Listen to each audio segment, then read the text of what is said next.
ఈ రోజుల్లో మన జీవితాలను రీల్స్ అనేవి ప్రభావితం చేస్తున్నాయి. ఫన్ కోసం కొందరిని ఆట పట్టించడం, ఏడిపించడం, వాటిని సెల్ ఫోన్లో చిత్రీకరించి అప్లోడ్ చేయడం జరుగుతుంది. ఇక్కడ ఒక విషయం గుర్తించాలి. జోకులు వేయడం, నవ్వులు పాలు చేయడం, బకరాని చేయడం, ఆనందించడం, సోషల్ మీడియాలో పోస్ట్ చేసి 10 మంది నవ్వుతుంటే చూసి తాను ఆనందించడం జరుగుతుంది. కానీ ఏ ఒక్కరూ తాను బకరా కావడానికి, తనపై ఒకరు జోకులు వేయడానికి అంగీకరించరు. అలా జరిగిన సందర్భాల్లో వారి యొక్క మనోభావాలు దెబ్బతింటాయి, జరగరానివి జరిగిపోతాయి. మీరు ప్రొఫెషనల్ కాలేజీ స్టూడెంట్స్, మీలో సీనియర్స్ జూనియర్స్ని ర్యాక్ చేసే సాంప్రదాయం ఉంది. మొదట ఏడిపించడంతో మొదలైన ఆ పరిచయం స్నేహంగా మారి కెరియర్ పరంగా గైడెన్స్, నోట్బుక్స్ ఇచ్చే వరకు వెళ్తుంది. అందువలన ర్యాగింగ్ మంచిగా చేస్తుంది అనేవారు ఉన్నారు. అది సరికాదు. అది ఒకప్పుడు. ఇప్పుడు ఎవరికి గైడ్ కాదు, తనకు తానే సాటి, తనకు తనతోనే పోటీ. నెట్ ఓపెన్ చేస్తే మీకు ఏ విషయం మీదైనా బోలెడంత సమాచారం. అంతకు మించి వారి మనోభావాలు గాయపడితే వారిలో కొందరి రియాక్షన్ దారుణంగా ఉంటుంది. ఆ క్షణాన వారు తీసుకునే నిర్ణయాలు మైండ్ బ్లోయింగ్. మనకు తేరుకునే లోపే జరగరనిది జరిగిపోతుంది. అందుకే ప్రభుత్వం ర్యాగింగ్ నిషేధించింది. ర్యాగింగ్ చట్టరీత్యా నేరం. ప్రొఫెషనల్ కోర్స్ చేసేవారు ఈ విషయంలో జాగ్రత్తగా ఉండాలి, లేకుంటే పోలీస్ రికార్డులకు ఎక్కుతారు. ఈ ఒక్క రిమార్క్ చాలు మీరు విదేశాలకు ప్రొఫెషనల్ కోర్సులకు వెళ్ళడానికి రెడ్ సిగ్నల్ పడడానికి. గౌరవం అనేది ఇచ్చి పుచ్చుకునేది. తల్లిదండ్రుల నుంచి అలవడిన సంస్కారం.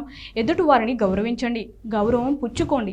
పలు విద్యా సంస్థల్లో, వర్క్ ప్లేసుల్లో అవమానపడి ఆత్మహత్య చేసుకున్న వారున్నారు. వారి జీవితాలు ఆ రోజుతోనే ముగుస్తాయి. కానీ ఆమెను ఆత్మహత్యకు ఉసిగెల్పిన వారికి కొత్త జీవితం అప్పటి నుంచే ప్రారంభమవుతుంది. మీడియా కథనాలు, పోలీసుల ఎంక్వైరీలు మిమ్మల్ని కాదు, మీ కుటుంబాలకు మానసిక క్షోభను కలిగిస్తాయి. సమాజంలో మీ గౌరవ ప్రతిష్టలను మంట కలుపుతాయి. అటువంటి జీవితం మీకు అవసరమా? మీరంతా ప్రొఫెషనల్ స్టూడెంట్స్, రేపటి ప్రాణదాతలు. బాధ్యత ఎరిగి ప్రవర్తించండి. మీ కాలేజీలోనే కాదు, వర్క్ ప్లేస్లోనే కాదు, ఎక్కడ ఎవరిని ర్యాగింగ్ చేయకండి. ప్రత్యేకించి రీల్స్కి అడిక్ట్ కాకండి. ర్యాగింగ్ చేసి కోరి కష్టాలు తెచ్చుకున్న వారిని చూడండి. ర్యాగింగ్ చట్టరీత్యా నేరం అనే విషయాన్ని గుర్తుంచుకోండి. ప్రతి విద్యా సంస్థలో పోలీసులు, న్యాయమూర్తులు, న్యాయవాదులు, కౌన్సిలర్స్ ఈ ర్యాగింగ్ దుష్పరిణామాలు తెలియచెప్పే పని ఒక డ్యూటీగా కాక సామాజిక బాధ్యతగా స్వీకరిస్తున్నాం. అంటే సమస్య తీవ్రతను గుర్తించండి.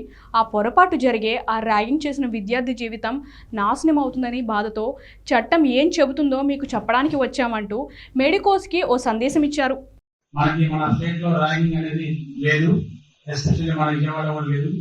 ప్రతి సంవత్సరం కూడా ఇంపార్టెంట్ కాలేజెస్, మెడికల్ కాలేజీలు కానివ్వండి, ఇంజనీరింగ్ కాలేజీలు కానివ్వండి, ప్రతి సంవత్సరం ఫ్రెషర్స్ యాడ్ అయిన తర్వాత ఒక స్పెసిఫిక్ డేట్ నాడు ఆ కాలేజ్ యజమాన్యంతో మాట్లాడి, కాలేజ్ ప్రిన్సిపల్తో మాట్లాడి మీటింగ్ కండక్ట్ చేయడం జరుగుతుంది. ఎందుకంటే ఈ స్టూడెంట్స్ ఇంటర్మీడియట్ నుంచి వస్తారు కాబట్టి వాళ్ళకి అవేర్నెస్ కానీ, నాలెడ్జ్ కానీ, అండర్స్టాండింగ్ నేచర్ కానీ తెలియదు. అప్పటిదాకా పేరెంట్స్ తోటి ఉండి హాస్టల్లో ఉండి వస్తూ ఉంటారు. ఇక్కడికి వచ్చేసరికి ఒక అట్మాస్ఫియర్ ఉంటుంది. యూనివర్సిటీస్, మెయిన్ కాలేజ్, పెద్ద కాలేజ్ కావడంతో సీనియర్స్, డాక్టర్స్, ఇంజనీర్స్ ఉంటారు కాబట్టి సీనియర్స్ ఇలా రిసీవ్ చేసుకునేది ప్రాసెస్ ప్రాపర్ ఉండదు.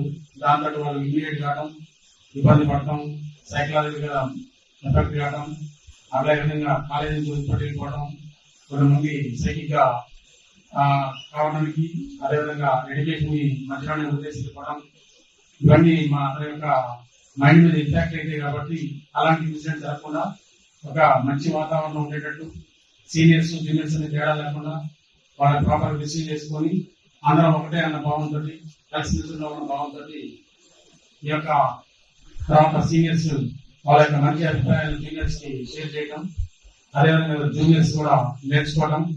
అలా కాకుండా ఈ కాలేజీలకు ఎంటర్ కాగానే వాళ్ళని ఏడ్పించడం, బాధపడటం, యూటీజింగ్ చేయడం, లేకపోతే సెక్షువల్ అబ్యూజ్ చేయడం, లేకపోతే ఇక ఏదో రకంగా ర్యాగింగ్ అనేది చాలా రకాలు ఉంటుంది.